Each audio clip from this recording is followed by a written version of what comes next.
what we give out, we get back. So if we're stingy with life, then life will be stingy with us. It's just that simple. If we steal from life, life will steal from us. And you know, department stores are not fair game. If you take paper clips from the office or do your personal Xeroxing there, that's not fair game, because it's the same old thing. What you give out, you get back. And what you're saying to the universe in a way is, I can't afford to take those things, have those things for myself. I don't have the ability to earn it, therefore I must take it from somebody. And that's poverty thinking. That never, ever, ever creates prosperity. Life is here for us, and there's an incredible abundance on this planet. Sometimes we only see our lack, but the abundance that is here is so enormous. You know, if you think about it for a moment, there is so much food on this planet that we could literally feed everybody on this planet. Yes, it is true that there are people that are starving, but it's not because of a lack of food. I mean, we burn crops in this country just to keep prices up. If people are starving, it's a lack of love. It's that we're allowing such a thing to happen. There is an absolute abundance of money on this planet. There is so much money that we can't even count it.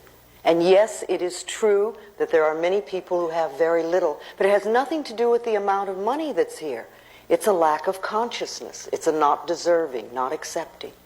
And are you aware that there are billions and billions of people on this planet, and yet you will hear people tell you that they're lonely? It has nothing to do with the amount of people. It's because we put walls up and we won't allow the love to come in. We have an abundance of air on this planet. You know, if you think about it, our most precious substance is the air we breathe. When we exhale, we take it absolutely for granted that the next breath will be there. And if we didn't have a next breath, we wouldn't live for 3 minutes. We literally would not get out of this room alive. And yet we take it absolutely for granted that when we exhale, the next breath is going to be there. And we're all breathing in this room, and I'm not saying don't breathe, there's not enough for me. We just assume. Now, if the most precious substance in our life has been given to us with such abundance, and that there's enough to last for as long as we shall live, then can we not trust that other things will be taken care of? And Matthew 6 is always a good thing to read when you're a little bit scared about stuff. The power that created us has put everything here for us, but it's up to us to deserve and to accept.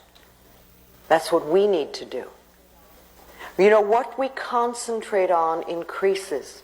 So you want to be very careful that you're not concentrating on debt and lack and bills and negativity, because that's what's going to increase it in our life. If you could concentrate on bills and see them as enemies, then they're going to be enemies, and you will never ever have enough to really take care of them. Bills are wonderful things. It means that somebody has trusted us enough to give us their service or their product, knowing that we have the ability to pay it. And if we can welcome those bills with love and rejoice, and when you write a check out to pay it or you pay a bill, absolutely rejoice that you're able to do it and know that what you're sending out is coming back to you. See, too often we think, oh, another bill, or we write the check and say, oh, there isn't enough or whatever. But start feeling a good flow with this whole thing. Self-image is very important, because self-image, feeling good about yourself, is prosperity. Prosperity begins with that. Doesn't matter how much money you have, if you don't feel good about yourself, you're never going to enjoy it. And then look at your prosperity now. Because everything that you do have in your life is a reflection of what you believe you deserve, what you believe about yourself. You know, look at your home. Is this a place that you really love to live in? Is it comfortable and joyous? Or is it cramped and dirty and always messy? The same thing with your car. You know, is your car something that you really don't even like? Or is it something that reflects the love you have for yourself? And what about your clothes? You know, are they just a bother and a nuisance and something you have to wear? Or is it something you really rejoice in?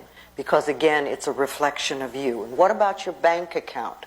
You know, how do you feel about that? And what is the state of it? Are you friends with money, or is it an enemy? All these things are important because what we have in our life is a reflection of ourselves. But remember, no matter where we are or whatever is happening, it's a reflection of ourselves, but it's only a thought, and a thought can be changed. It's a thought about what you believe about yourself, what you believe about life, and what you believe you deserve.